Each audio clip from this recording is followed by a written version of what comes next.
Good afternoon সবাইকে, আমার চ্যানেলে আপনাদেরকে স্বাগত। আজ আমি খুব কম মশলায় কই মাছের তেল ঝাল রেসিপিটি তৈরি করে দেখাবো। এর জন্য আমি মিডিয়াম সাইজের কই মাছ নিয়ে নিয়েছি। তাতে লবণ আর হলুদ দিয়ে আমি 15 মিনিট মতো ভালো করে মেখে ম্যারিনেট করে রাখবো। এবার আমি একটা মশলার পেস্ট বানিয়ে নেব। তার জন্য আমি 2 চামচ জিরের গুঁড়ো, 2 চামচ ধনের গুঁড়ো, সেই সঙ্গে দেবো 1 টুকরো আদা, একটা টমেটো আর 5-6টা মতো লাল লঙ্কা। এবার মশলাগুলোর একটা মিহি পেস্ট তৈরি করে নেব। এবার আমি কড়াইয়ে সরষের তেল দিয়ে মাছগুলোকে ধীরে ধীরে ভেজে নেব। মাছগুলোকে কিন্তু খুব হালকা করে ভেজে নিতে হবে, বেশি কড়া করে ভাজলে কিন্তু ভালো লাগবে না।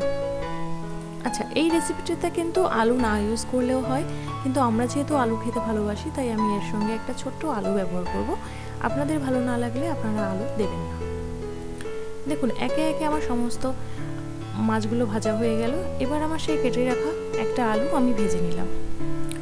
এবার ওই একই তেলের মধ্যে আমি কালো জিরে ফোড়ন দেব। আমি কিন্তু আর কোনো তেল অ্যাড করিনি, আর ওই বেটে রাখা মশলাটাও দিয়ে দেব। এবার মশলার মধ্যে আমি লবণ, হলুদ, সামান্য লাল লঙ্কার গুঁড়ো অ্যাড করব, একটু এতে কালারটা খুব ভালো আসবে। আর ভেজে রাখা আলুটাও আমি দিয়ে দেবো, তাহলে আলুটা খুব তাড়াতাড়ি সেদ্ধ হয়ে যাবে। এবার দেখুন, মশলাটা খুব ভালো করে কষানো হয়ে গেছে। এবার আমি এর মধ্যে সামান্য একটু চিনি অ্যাড করব, কারণ আমি একটা বড় টমেটো ব্যবহার করেছিলাম, তাই সামান্য চিনি দিলে টেস্টটা খুব ভালো হবে। এবার আমি গ্রেভির জন্য পরিমাণ মতো জল অ্যাড করব, আর জলটা যখন ফুটে আসবে তখন আমি সমস্ত কই মাছগুলোকে দিয়ে দেব।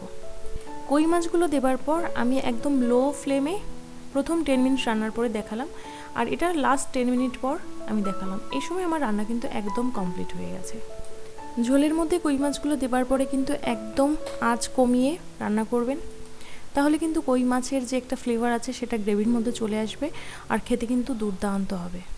কই মাছ, ইলিশ মাছ, চিংড়ি মাছেরা এতই টেস্টি হয় যে খুব বেশি মশলার দরকার হয় না, খুব অল্প মশলায় খুব সুন্দর রান্না করা যায়। আপনারাও কিন্তু এভাবে বাড়িতে একবার ট্রাই করবেন। আর আমার রেসিপিটি যদি আপনাদের ভালো লাগে তাহলে আমাকে লাইক, কমেন্ট, শেয়ার করবেন, আর সাবস্ক্রাইব করে আমার পাশে থাকবেন। Thanks for watching.